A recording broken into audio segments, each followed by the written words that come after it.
shaman, shyster, one of the greatest and most endearingly naked messianic complexes in rock and roll.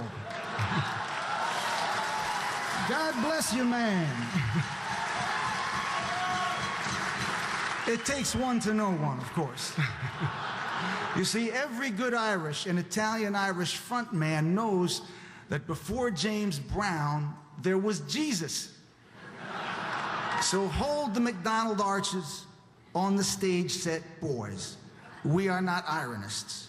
We are creations of the heart and of the earth and of the stations of the cross. There's no getting out of it.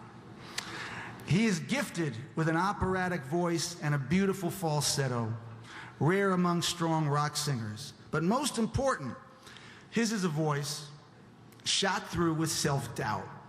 It is this element of Bono's talent, along with his beautiful lyric writing, that gives the often celestial music of U2 its fragility and its realness. Now, the band's beautiful songwriting, Pride in the Name of Love, Sunday Bloody Sunday, I still haven't found what I'm looking for. One, Where the Streets Have No Name, Beautiful Day, remind us of the stakes that the band always plays for. It's an incredible songbook. In their music, you hear the spirituality as home and as quest. How do you find God unless he's in your heart, in your desire, in your feet? I believe this is a big part of what's kept their band together all of these years. See, bands get formed by accident, but they don't survive by accident. It takes will, intent, a sense of shared purpose, and a tolerance for your friends' fallibilities, and they of yours. And that only evens the odds. U2's not only even the odds, but they've beaten them by continuing to do their finest work and remaining at the top of their game and the charts for 25 years. I feel a great affinity for these guys as people as well as musicians. Well, there I was, sitting on the couch in my pajamas with my eldest son. He was watching TV. I was doing one of my favorite things.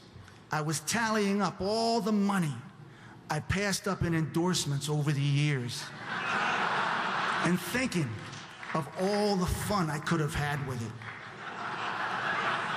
Suddenly I hear uno, dos, tres, catorce. I look up, but instead of the silhouettes of the hippie wannabes bouncing around in the iPod commercial, I see my boys. Oh my God, they've sold out. Now, what I know about the iPod is this. It is a device that plays music.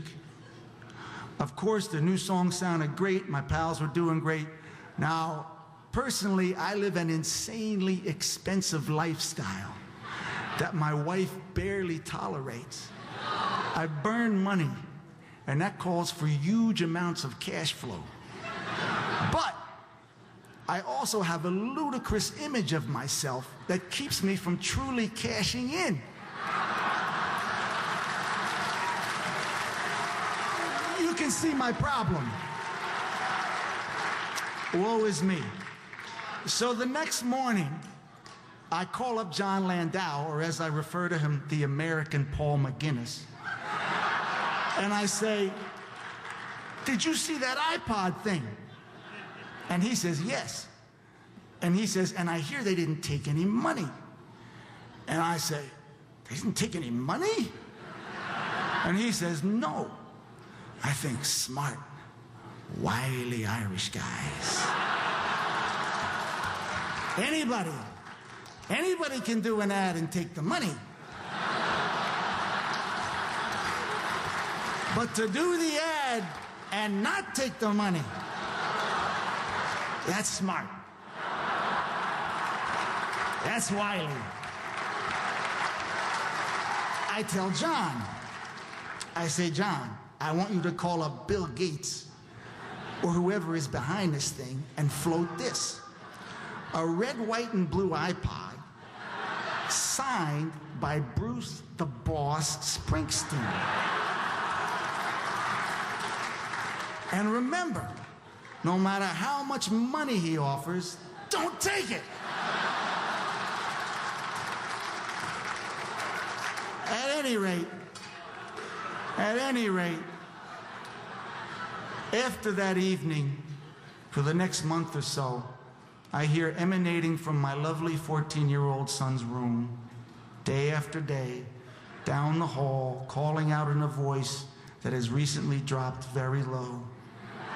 Uno, dos, tres, catorce. The correct math for rock and roll. Thank you, boys.